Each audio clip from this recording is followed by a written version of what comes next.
पवन सुत हनुमान जी महाराज की 104वीं महाआरती का आयोजन छोटी काशी गोला गोकर्णनाथ फूल बाबा मंदिर प्रांगण में संपन्न। अखिल भारतीय ब्राह्मण महासभा के प्रदेश उपाध्यक्ष राजेश शुक्ला के संयोजन में प्रत्येक मंगलवार को अनरत होने वाली पवन सुत हनुमान जी महाराज की महाआरती का आयोजन जनपद खीरी के गोला गोकर्णनाथ, जो कि छोटी काशी के नाम से प्रसिद्ध है, वहाँ के नारायणी मंदिर फूल बाबा आश्रम प्रांगण में भव्यता के साथ आयोजित की गई।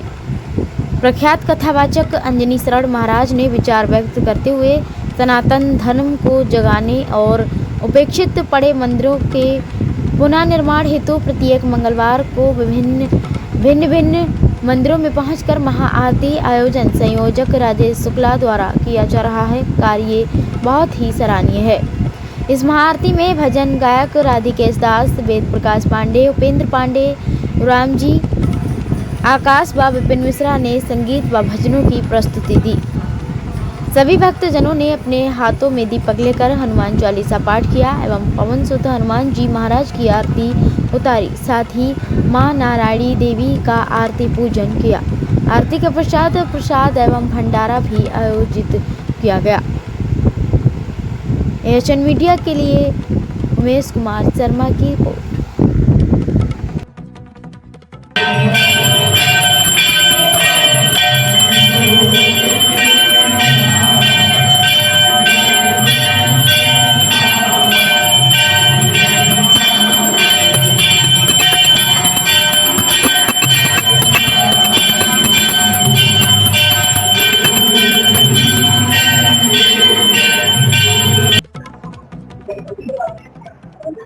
महाआरती सेवा समिति के द्वारा 104वीं आरती आज गोला गोकर्णनाथ लव काशी में की गई है। क्या करेंगे? सबसे पहले तो हम जो वहाँ से पधारे आदरणीय राजेश शुक्ला जी और उनकी पूरी टीम, आदरणीय राधिकेश जी और जो पूरी सभी का तो हम नाम नहीं जानते हैं, लेकिन उनके नेतृत्व में जो आप लोग यहाँ आए हैं और हमारी माँ नारायणी धाम में जो आपकी महाआरती हुई है और उसके पूर्व जो भजनों का आनंद आपने प्रदान किया है। वैसे तो कथा के वाचन में रस है, लेकिन गोस्वामी जी ने कहा है श्रवण का अपना अलग आनंद है। तो आज हम पूर्ण रूप से श्रोता के रूप में बैठे थे और हम आदरणीय राजेश शुक्ला जी के बहुत आभारी हैं कि 2-3 घंटे जो उन्होंने भजनों का आनंद प्रदान किया है, उनकी पूरी टीम का हम हृदय से अभिनंदन करते हैं और हमारे गोला नगर में आने के लिए और हमारी मां नारायणी मंदिर के प्रांगण में आने के लिए बहुत बहुत उनको हम साधुवाद देते हैं। और कलयुग में चूंकि हनुमान जी एक साक्षात देव हैं, किसी न किसी के रूप में प्रकट रहते हैं और उन्होंने जो वीणा उठाया है, जैसा कि पता चला है 104वीं आरती, तो एक अपने आप में एक साधारण ये स्थिति नहीं है, क्योंकि थोड़ा भजन करना या थोड़े दिन का नियम करना ये संभव है, लेकिन इतने लंबे समय से उन्होंने अपना संघर्ष भी बताया है, क्योंकि सत्कर्म के लिए संघर्ष आते भी हैं, लेकिन वो लगे रहे। और हमारी बहुत शुभकामना है कि शीघ्र ही वो जो उनका संकल्प है 108 आरती का वो पूर्ण होगा और मां नारायणी जी उसको पूर्ण करने में बहुत बहुत अपनी कृपा बरसाएंगे। इस तरह की महाआरती अगर हर मंदिर पर होनी शुरू हो जाए तो सनातन धर्म में क्या संदेश जाएगा? जी, बहुत अच्छी बात कही आपने। जैसे हमारे राजेश भैया ने बताया भी है कि हम लोग सुसुप्तावस्था में हैं। मंदिरों की जर्जर स्थितियां, मंदिर बहुत ना हो, एक नगर में 2-3 ही मंदिर हो, लेकिन भव्यता उनकी अगर अच्छी हो, जैसे जो ये महाआरती की समिति है जर्जर मंदिरों पर भी गई और कायाकल्प उसका किया, तो ये बहुत बड़ा ये बीड़ा उठाया है इन्होंने।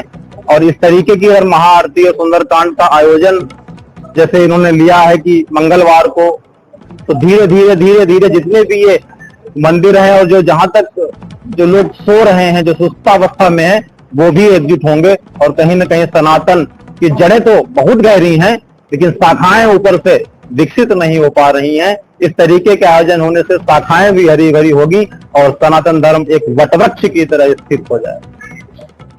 जलालाबाद के रहने वाले थे, डिस्ट्रिक्ट शाहजहांपुर के। उन्होंने यहाँ पर आके साधना की। इस स्थान पर ये उनकी साधना स्थली है और साधना के समय ही उनको, जैसे कि हमने सुना है और हमें बताया गया है, क्योंकि फूल बाबा को मैंने जब देखा है तो हमारी उम्र उस समय 15 साल रही होगी।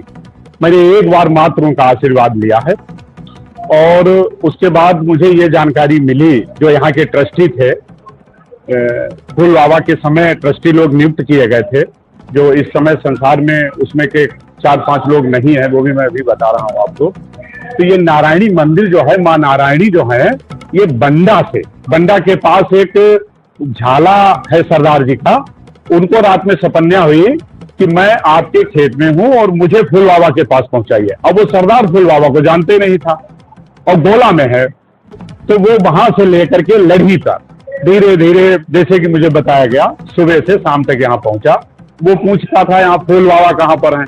उस समय फूल बाबा रहते थे छोटा चौराहा, सिनेमा चौराहा जिसको बोलते हैं, वहां पर एक स्कूल था, आर्य समाज स्कूल, उसमें वो वहां रहते थे। तो वहां पर वो पहुंचा सरदार, उसने पूछा लोगों से, तो फूल बाबा ने पहले वहां जो 1-2 लोग बैठे थे उनसे कहा कि बुआ आ रही है। उनको बुआ कहते थे, तो लोग समझ नहीं पाए, वो समझे कोई रिश्ते में बुआ आ रही होंगी। तो थोड़ी देर बाद वो सरदार आ गया शाम को, बोले वो आ गई है, जाओ उनको लेके आओ, अब उनको बैठाने की, रहने की व्यवस्था की जाए। तो रात भर तो वहां रही है और सुबह फूल बाबा आए यहाँ लांबा साहब के पास। जगदीश सिंह लांबा, रामोतार लांबा, उनके पुत्र थे जगदीश सिंह लांबा। रामोतार लांबा जी ने के पास आए और उनसे कहा कि मुझे एक मंदिर बनाना, उसके लिए हमें थोड़ी सी जगह चाहिए। तो उन्होंने अपने बेटे जगदीश सिंह लांबा से कहा कि आप जाइए, फूल बाबा जितनी जगह कहें, जहां पर कहें वहां उनको दे दो।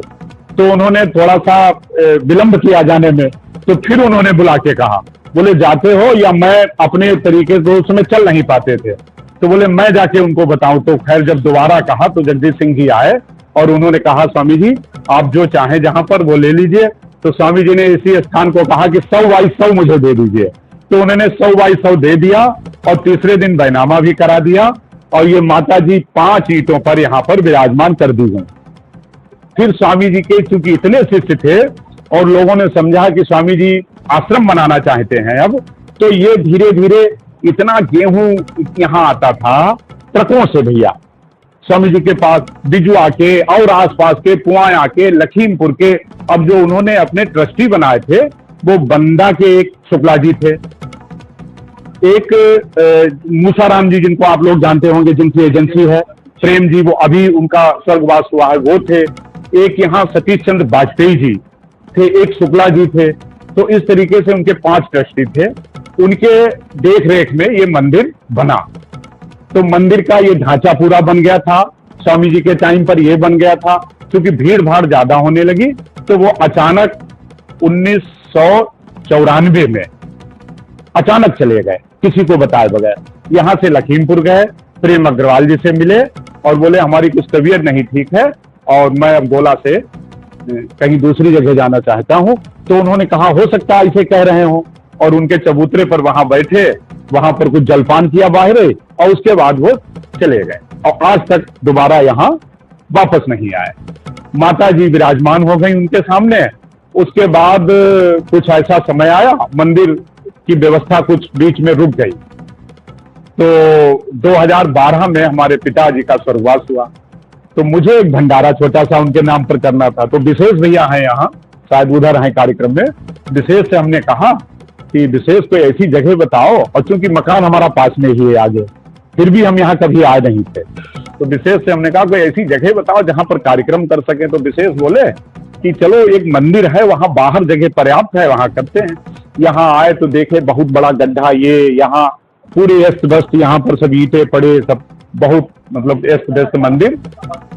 हाँ, तो उसको जो है फिर देखने के बाद हम लोग, पता नहीं क्या उनकी कृपा थी, और 71 में आई थी, 1971 में, और हम आए 12 में। 12 में आने के बाद आप समझ लो कितने, उसके बाद और थोड़ा समय बीता, यानी 51 वर्ष मैंने जो हिसाब लगाया कंप्लीट होने पर। माता जी ने एकदम शांत रही जब तक, जो भी उनकी माया रही। 51 वर्ष बाद उन्होंने चाहा कि हमारा वैभव हो। तो मैं भी बड़ा साधारण था और काम ढूंढ रहा था, काम भी ढूंढते, 2-3 काम किए अपने जीवन में, करते करते फिर एक आउटसोर्सिंग का काम किया। कुछ ऐसी कृपा होती रही, आगे बढ़ते गए और ये सब भव्यता धीरे धीरे साथ में 1 से 1 11 होते गए और जुड़ती गई। बस यही यहाँ की इतिहास है। पूज्य अंजनी शरण जी जुड़े 4 साल हो गए हैं। तो जब से रामकथा आपने कहा नहीं भैया हम रामकथा वार्षिक उत्सव यही किया करेंगे, तो हमने कहा अब व्यवस्था आने वाले समय में व्यवस्था भी पूज्य अंजनी शरण ही देखेंगे यहाँ की, क्योंकि अब कोई हमें स्वामी जी ने चार्ज दिया था वाजपेयी जी को, वाजपेयी जी ने दिया हमें और हम दे रहे हैं महाराज जी को। आने वाले कोई न कोई अपना